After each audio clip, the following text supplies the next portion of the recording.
Arab Army maintains control over all axes leading to Jisr al-Shughur.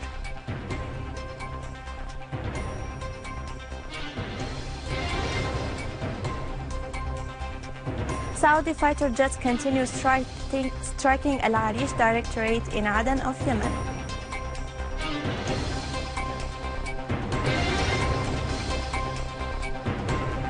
And a tour in the old markets of Damascus.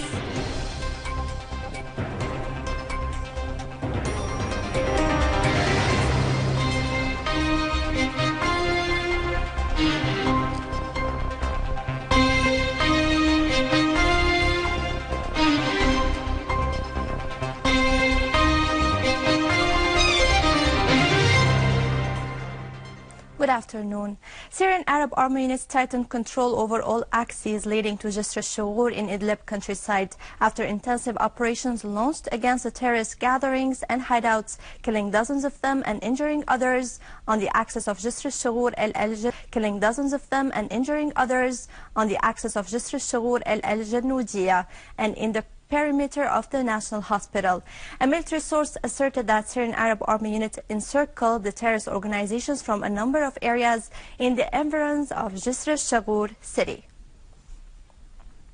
In Hom's eastern countryside, Syrian Arab Army units have destroyed armored vehicles used by ISIS terrorists northwest of Al-Sha'ir oil field and killed a number of them in Rahoum village and Al-Midraja hill.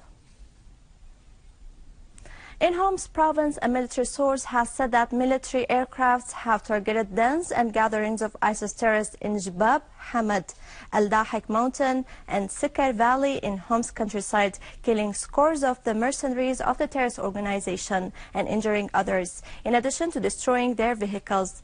Other army units have destroyed the terrorist hideouts and killed many of them in the vicinity of the Faculty of Air Defense, Al-Sha'ar, Al-Ashrafiyya, Bani Zaid, the vicinity of Al-Mallah Farms, Sheikh Saeed, Sheikh Lutfi Salah ad-Din, and Al-Amiriya in Aleppo and its countryside.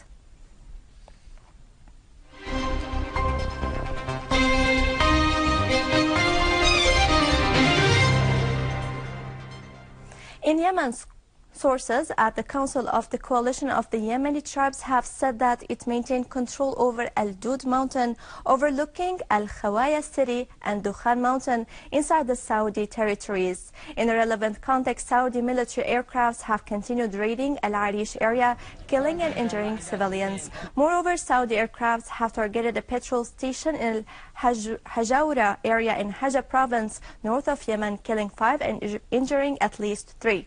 In Saada province, local sources have said that Saudi aircrafts have carried out a number of raids targeting the house of one civilian in Dahyan district and destroying another in Al-Hamaima in Maran area.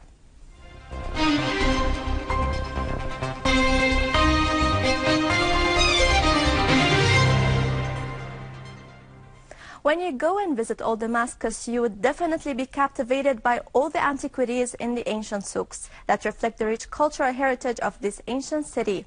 Abdullah Al-Haj made a tour there. Let's watch. The Syrian antiques are very famous around the world and are required from a lot of people, especially tourists and the Syrian that live in abroad. We receive, most time, we receive people from Europe, from the West, and they love this kind of job because it is all handmade, like the mosaic, like a tablecloth, like the brocade, see, and the brass in general. When you enter any Syrian antique shop, you feel like you entered the world of beauty and magic. So you can see boxes made of seashells and mosaic, copper and silver antiques. The antiques price is ranging between moderate and very expensive according to its age and its artistic value. Most of people put it in their homes to add more Oriental Syrian charm to their decorations. With this, we conclude our news for today. Thank you for watching. For more details about Syria and the region and to view this bulletin again, you can always visit our website in English, syriaonline.sy. Now to latest business and market news with Razan, but after a short break.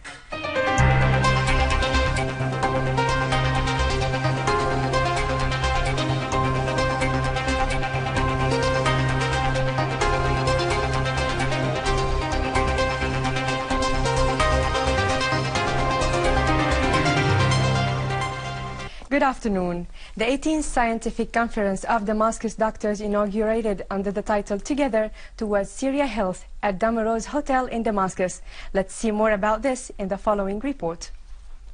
Health Minister Nizar Yazji said in a speech at the opening ceremony that the conference is very important to get acquainted with the up-to-date technologies and sciences in different specializations of medicine in order to reach the aspired goals. The four-day conference, which brings together doctors and experts from Arab and regional countries, provides a ground for discussions on different diseases and the up-to-date treatments and achievements in the world of medicine. We have cosmeceutical products, American under license, and sunscreens also. We participate in these exhibitions and conference to make direct contact with the consumer and doctors, pharmacists. We made also a lecture for the pharmacists. So we are seeking to make the improvement, to prove to the whole world that Syrians will continue. Despite all of these situations. We are the first center here in Damascus at the private sector. We are working for prosthetic and orthotic technology.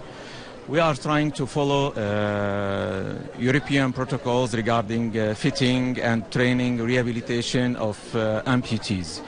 As you already know that here in our country the needs for prosthetic and orthotic are increasing nowadays.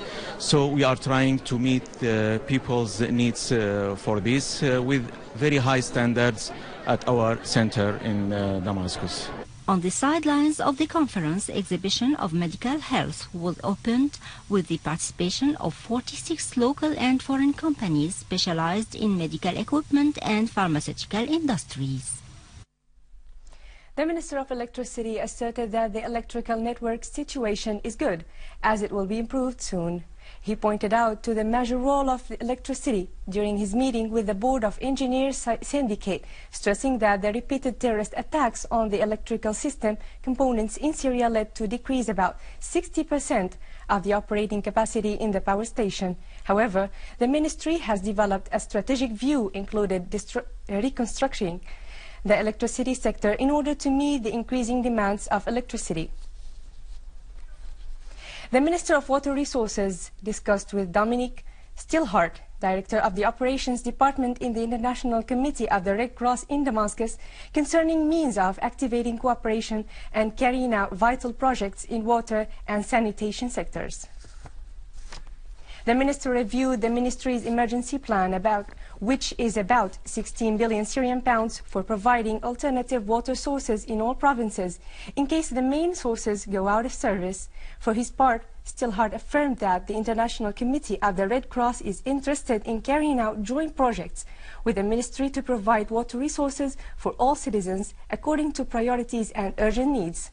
In the same context, the Minister has also discussed with Oxfam delegation, headed by Tim Holmes, the Regional Director of Middle East, about the current and future joint projects. Both sides agreed on stressing the importance of developing work, expanding cooperation and carrying out development projects.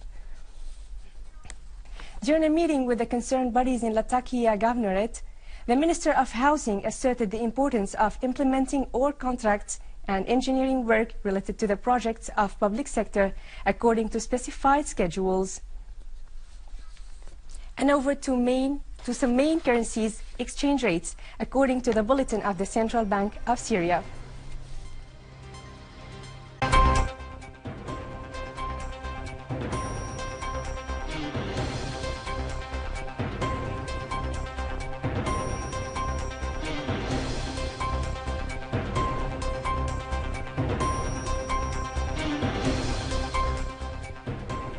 With this, we conclude our news for today. Thank you for watching and goodbye.